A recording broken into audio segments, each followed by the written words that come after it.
भगवान परशुराम के 5 ऐसे शिष्य जिनको देख स्वयं देवता भी भयभीत हो जाते थे।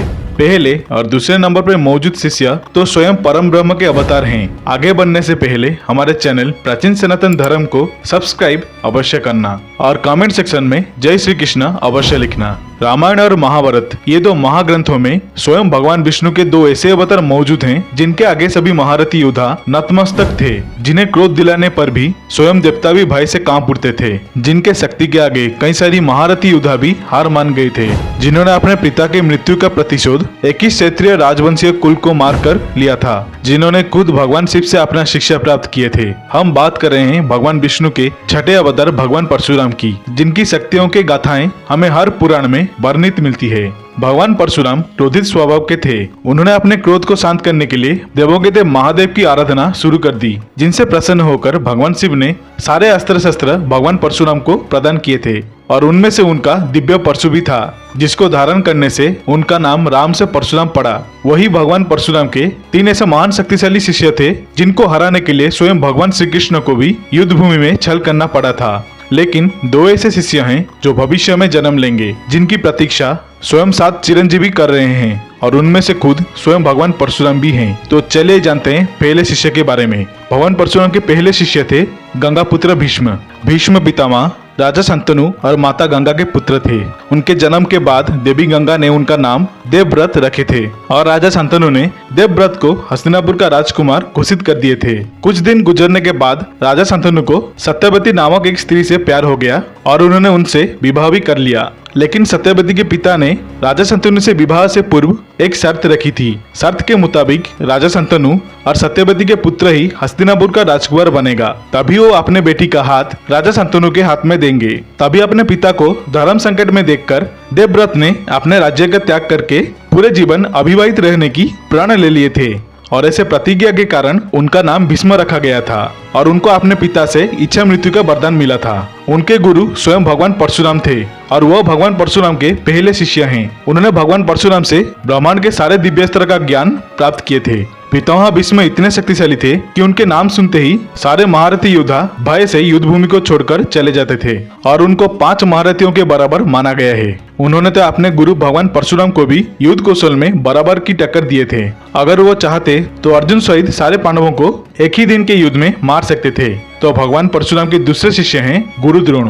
कहते हैं कि गुरु द्रोण के पास इतना शक्ति था कि वह महाभारत के युद्ध में पांडवों की सेना को एक ही क्षण में खत्म कर देते थे। द्रोणाचार्य महर्षि भारद्वाज के पुत्र थे।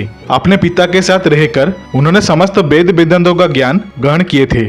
वह पांडव और कौरवों के गुरु थे। महाभारत में गुरु द्रोण का यह इच्छा था कि वह अर्जुन को धनुर्विद्या में सर्वश्रेष्ठ बनाए। गुरु द्रोण का जन्म एक अद्भुत तरीके से हुआ था, जिसे आज के जमाने में टेस्ट ट्यूब बेबी कहते हैं। और यह भी कहा जाता है कि अर्जुन खुद गुरु द्रोण को परास्त करने में समर्थ नहीं था। गुरु द्रोण अत्यंत ही शक्तिशाली थे और उन्होंने पांडवों की सेना की सर्वाधिक भाग की विनाश कर दिए थे। उनकी एकमात्र कमजोरी थी उनकी पुत्र अश्वत्थामा, जिसके नाम से छल करके उनको मारा गया था। उनको भी भगवान परशुराम ने कई असंख्य दिव्य अस्त्र दिए थे, जिनमें पशुपतास्त्र, नारायणास्त्र और ब्रह्मास्त्र भी शामिल था। महाभारत के युद्ध में खुद अर्जुन ने भगवान श्री कृष्ण से कहा था कि वह कभी भी गुरु द्रोण को हराने में सक्षम नहीं है। तीसरे नंबर पे आते हैं महारथी कर्ण। महारथी कर्ण महाभारत के एकमात्र ऐसे पात्र हैं जिनको अपने पूरे जीवन काल में अपमानित होना पड़ा था। जन्म होते ही उनको अपने जन्म देने वाले माँ ने त्याग दिया था। बाद में कर्ण को अधिरथ और उनकी पत्नी राधा ने पाला था, इसलिए कर्ण राधेय कहलाते थे। कहते हैं कि उनके पास भगवान शिव के दिए गए विजय धनुष भी था, जो गांडीव धनुष से 10 गुना शक्तिशाली था। महाभारत के युद्ध में जब कर्ण अर्जुन के ऊपर बाण संधान करते थे तो उनके बाणों में इतना शक्ति था कि खुद भगवान श्री कृष्ण भी उनके प्रशंसा करने में खुद को रोक नहीं पाते थे। महारथी कर्ण को स्वयं सूर्यदेव के ही अवतार माना गया है। उनके धनुर्विद्या के आगे खुद देवता भी नतमस्तक थे। उन्होंने स्वयं देवताओं के राजा इंद्रदेव को भी रुद्रास्त्र के प्रयोग से परास्त किया था।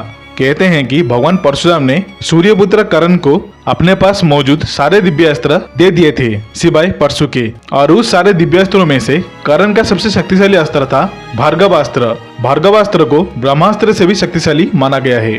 अगर दानवीर कर्ण को छल के द्वारा मारा नहीं गया होता तो कर्ण के हाथों अर्जुन का वध निश्चित था। अब चले जानते हैं भगवान परशुराम के चौथे शिष्य के बारे में। यह शिष्य कोई आम मानव नहीं होने वाला है। यह खुद भगवान विष्णु के 10वें अवतार भगवान कल्कि होंगे। पुराणों के अनुसार भगवान परशुराम ही होंगे जिसे कल्कि अवतार अपना शिक्षा प्राप्त करेंगे।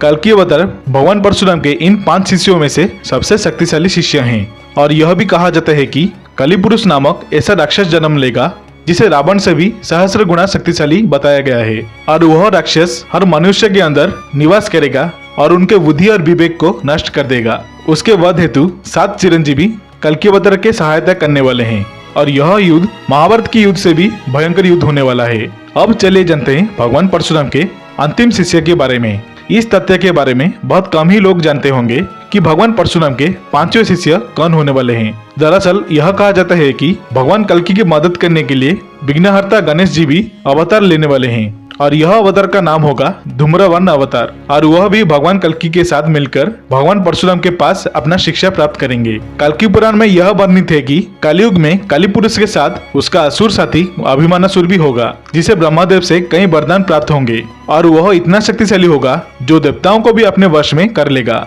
अभिमानासुर का वध हेतु भगवान गणेश जी धूम्रवर्ण या फिर कहे धूम्रकेतु अवतार लेने वाले हैं। भगवान गणेश जी का यह अवतार भगवान विष्णु के कल्कि अवतार के समान शक्तिशाली बताया गया है। तो ये थे भगवान परशुराम के 5 ऐसे शिष्य जिनसे खुद देवता भी डरते थे।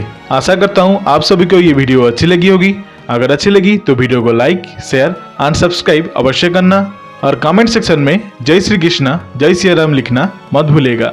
देखने के लिए धन्यवाद। ओम नमः शिवाय। हर हर महादेव।